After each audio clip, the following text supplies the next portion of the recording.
You are listening to Fantha Tracks. He's waiting. Classic Star Wars and the collectibles they gave us. From vintage Star Wars to the modern era of the saga. This is Collecting Tracks. Here are your hosts, Richard Hutchinson and Chris Leddy. Hello and welcome to the latest episode of Collecting Tracks. I'm Richard Hutchinson. And I'm Chris Leddy. And we're hosts for episode 11, heading to NPR station to pick up some collecting merch. Okay, Chris, believe it or not, I'm not even exactly sure we're on to number 11, because our number stopped at 9. Yeah. And then for some reason, with number 10 seems to be a Collecting Tracks special. And then we did another special as part of the podcast day. So I'm going with 11. Yeah, we'll roll with it.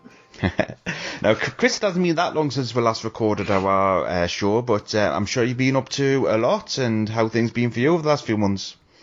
Oh yeah. Things are always moving and shaking over here. We've had thankfully a pretty light winter, but still made it up to the mountains to go snowboarding with my two girls.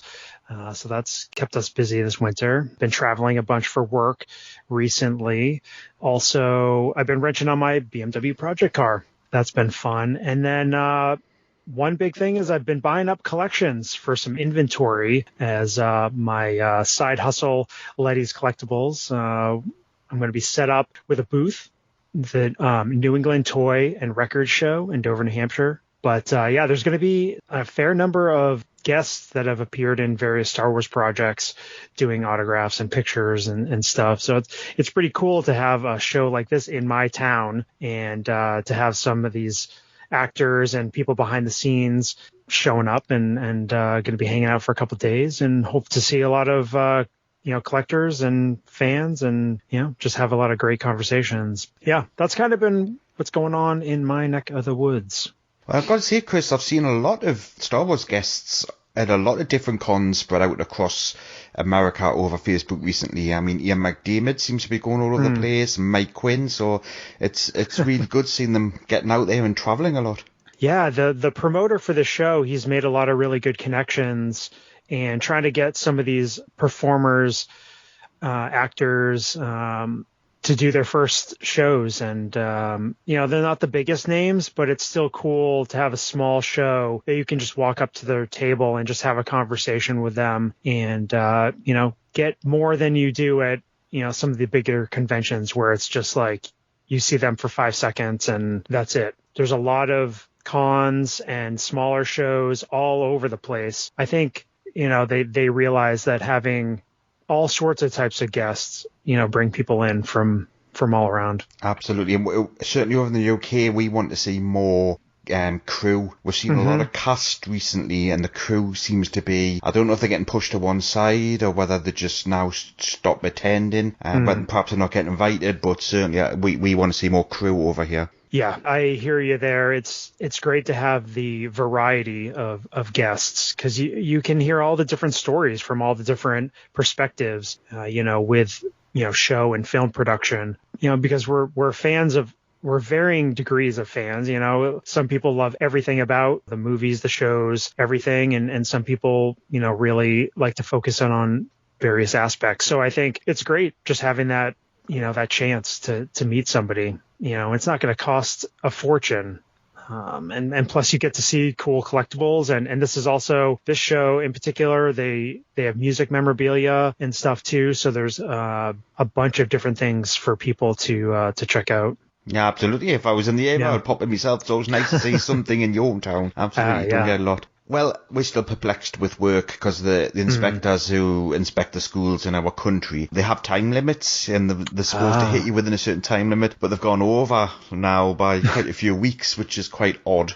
I've got 3 weeks and maybe 3 days, and I'll be in Tunisia. Wow. So what I've been doing today is I've been just double checking my itinerary, making sure I've got Djerba covered really well. What you've got to take into account of is, certainly when you go to somewhere like Tunisia, is your Wi-Fi's going to go off, your phone could go dead, yeah. you know, and I don't want to be stuck in the middle of nowhere with looking around at sand and buildings and losing track of where I am.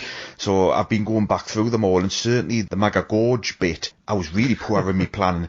Because basically what would have happened was I would have arrived there and I would have walked up the gorge and turned around and come back and thought, well, what have I seen, what have I not seen? So I've spent another couple of hours putting some screen grabs in. I managed to find some photographs from others who've been to the area fairly recently and put them in side by side next to the screenshots and using some of the resources out there. Gus Lopez helped us out a lot by giving us some advice. Davine Anderson from Galaxy Tours, he's got a wonderful website which helps pinpoint some of the things. So I'm just super excited. The next time we talk, I will have been to Tatooine. That's going to be something, man. I hope it's a great trip for you, and I'll be living vicariously through your pictures and stuff. Well, I'm hoping each night I'll be able to upload them on my Facebook page from the hotel Wi-Fi, because I'm not going to get Wi-Fi in many places. I know that over there. Yeah, the struggles that we have with technology. Hi, this is Ethan Sachs, writer of Bounty Hunters, and you're listening to Fantha Tracks. So a bonkers title, speaking of technology then. Obviously it's a thinly veiled suggestion that we're going to cover the NPR radio dramas today. But Chris, what I first want you to come on is, when were you first aware of the NPR radio dramas? When did them first come on your radar?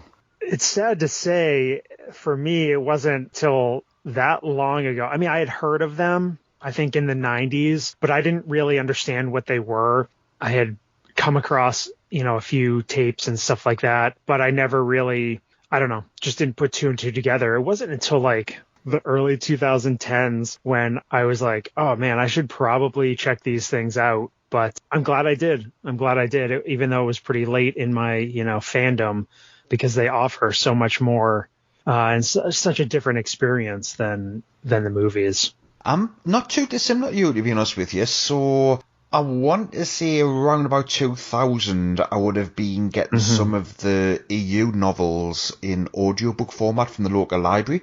And as you can, expect in the northeast of England, there weren't that many, and I was often ordering them in, and the library were buying them for me to copy onto tapes. It was, I think I was the only person in the whole area that was actually renting these out. I was thinking, how much are these are paid for them? And then I got the BBC Lord of the Rings, which I don't know if you've heard that, but that's an amazing adaptation. And when I purchased that, I spotted that there was a Star Wars one as well, and I just honestly assumed it was going to be similar to the EU books where they were just read out. But once I'd realised that Mark Hamill and Anthony Daniels were in them, I thought, I'm going to have to check these out. And boy, was I blown away. I was absolutely blown away. So wouldn't be too far. I don't think it would have been as late as 2010, but maybe about 2005, 2006. I think I would have certainly listened to the Star Wars one. I certainly got that one first, with Empire being not too after that, but Jedi was way later. Almost as similar as when it was actually released. So obviously the radio broadcast, when they came out, it was certainly very early on and not far after, but I didn't realise it was released in the UK, because NPR, I don't know if you can fill me in a little bit more on that, but is that like a free American radio? Yeah, National Public Radio. NPR is like size-wise, but I consider it one of the bigger outlets for news and stories and the like, but a lot of people listen to it. So yeah, I can't say it's something that I listen to, but I would say, a couple of generations older than me listen to it a lot, or used to back in the day. It might be a little bit different these days, but yeah, it's a pretty big news outlet. It would just focus on news, and I'm guessing it's similar to our Radio 4, where our Radio 4 has a very set audience now. So there'll be soap operas that are designed for radio would be on it, and there would be news stories, but they wouldn't play music other than an odd, 20-second clip if they were discussing some latest. Yeah, similar kind of thing. Yes, very, very similar, almost to the T. I mean, obviously, we're not going to spend the whole show talking about the quality of the show because it's a collecting podcast. But I do want to say for anybody who's not listened to the NPR radio dramas, you certainly want to check out the first 2 episodes of the Star Wars one for sure, because, you know, you've probably got, I think they're about 45-minute episodes, and you've got the first 2 episodes take place before Star Wars A New Hope, the movie, starts. And it's absolutely brilliant. Absolutely brilliant. Loved it. I was absolutely enthralled to listen to the first episode. You know, such good stuff. And obviously, we knew a lot of that stuff from the cutscenes and the deleted scenes. But Brian Daley, who also wrote the Han Solo novels, he obviously had a lot of artistic license on episode 2.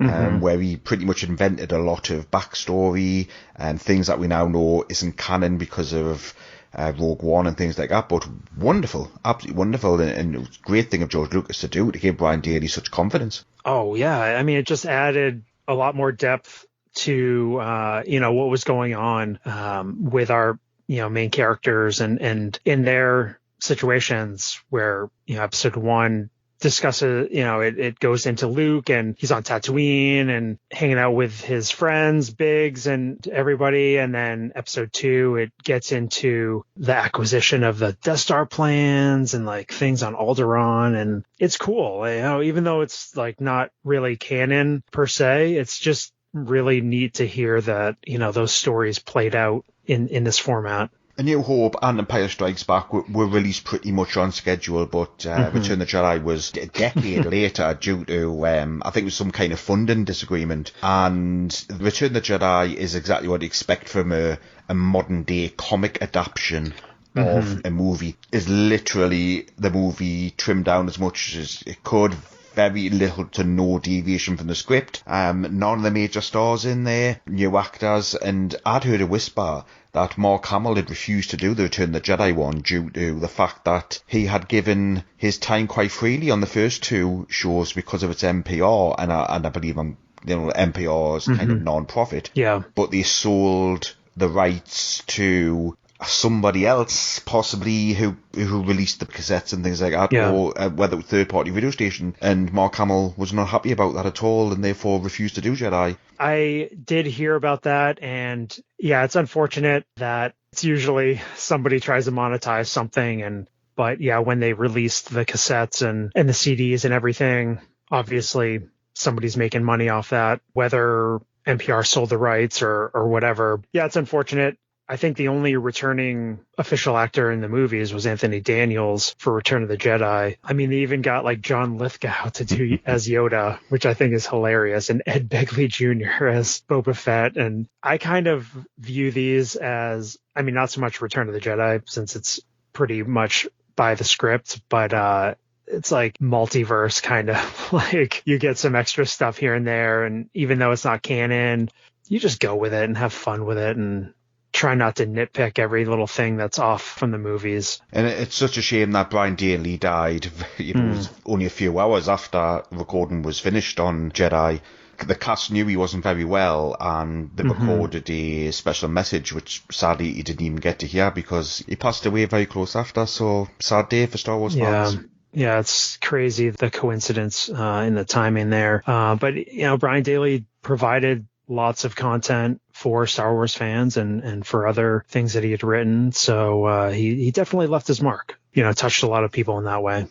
Right then, Chris, so on to collecting then. So I've never seen these in the UK other than the ones that I borrowed from the library. So I'd imagine in the States there'd be quite a few of these. The original audio narrated cassettes. So I'm led to believe they're very easy to pick up. They're still quite simple, and I guess sealed may be a bit more tricky, but there'll be quite a lot of secondhand copies of these hanging around.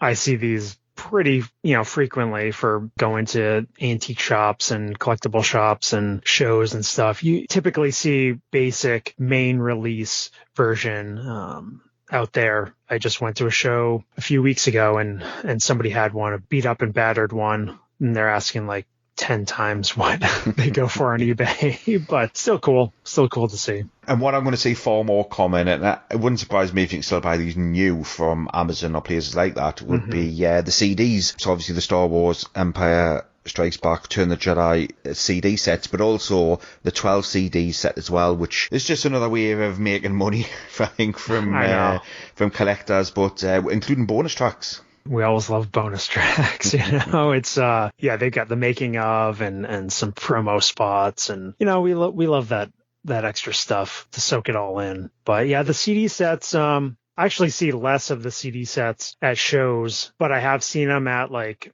secondhand or thrift shops or Goodwill type of places, but all used. Finding some of the stuff sealed is pretty tough. The original release stuff, anything that's been reissued or whatever, might be able to find sealed, but still cool. Us Star Wars collectors love completing a run, so you got to get every variation out there. There's probably ones in different languages and stuff. I don't know. For everything in one location, daily news, reviews, interviews, podcasts, video, and social media feeds. Bookmark FanthaTracks.com for Star Wars news 24/7, 365.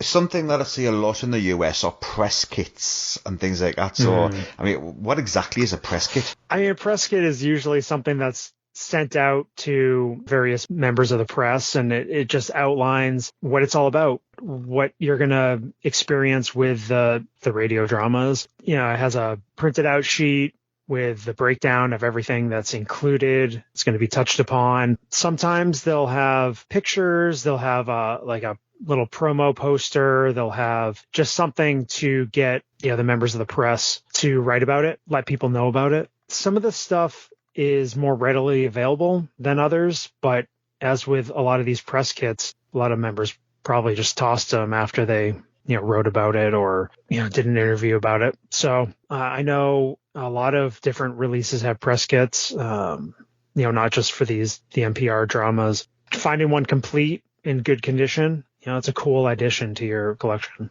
Obviously, you've got your original press kit, which I find, you're obviously going to have photographs of Anthony Daniels and Mark Hamill standing next to microphones. But the second one that Duncan Jenkins put on the SWCA is the Hitchhiker's Guide to the Galaxy Star Wars press kit, which I find amazing that they've been allowed to use that title in there. Some of this stuff, because it's maybe like in that gray area of licensing, I don't know. They definitely got away with it.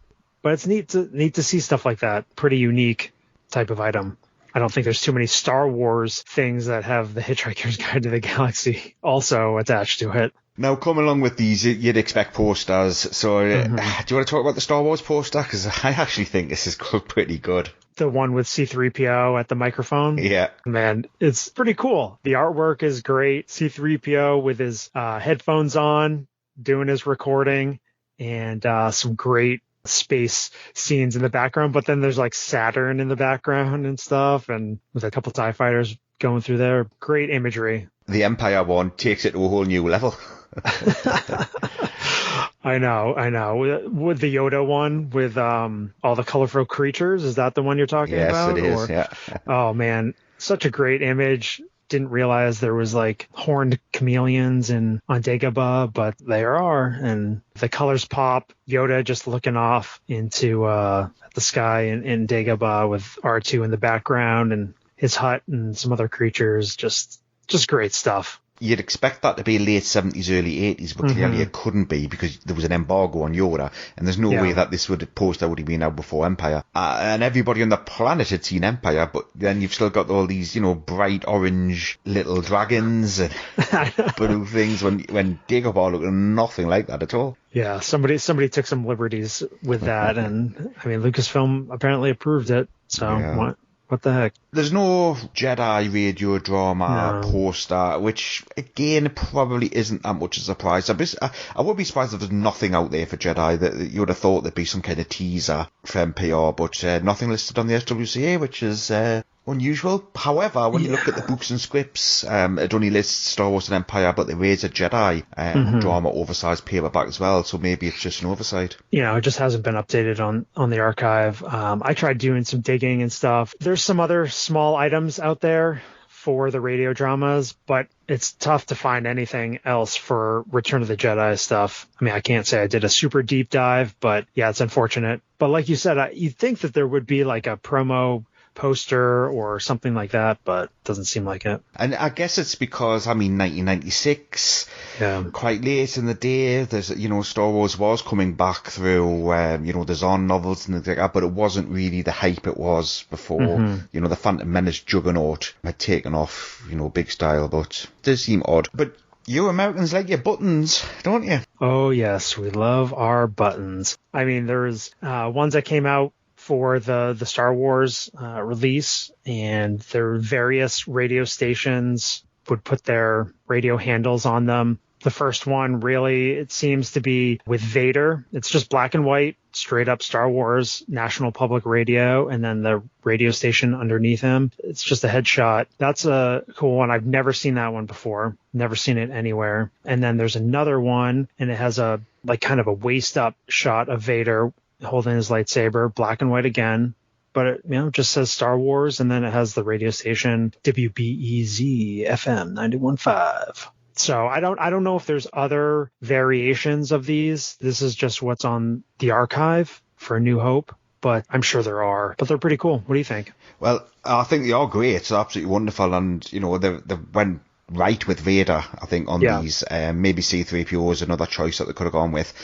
But do you know how you can tell if something is hard to find generally when you check the archive? I don't know. Tell me. It's because it's from the collection of Pete Vilmer. So anything from the collection of Pete Vilmer means it's nearly impossible to get a hold of. But I'm pretty sure I'm right with you on that one. I think there's going to be, lots of different buttons from different stations. And the second one's from Chicago. I don't know where KBPS is, but you'd expect the big, New York's bound to have its own style, and Washington, LA, definitely something to keep an eye out on. You just hope that there aren't any fakes going around. It is pretty niche, so I doubt it. But just be aware if you do come across something, do your due diligence. It might be a little diamond in the rough you find at an antique shop. The next thing I find really intriguing is the Kirkwood Community College program guide. That's absolutely wonderful. I just can't see the link between Kirkwood Community College unless that's a radio station as well, possibly. Yeah, this one, talk about niche and really something that's pretty rare.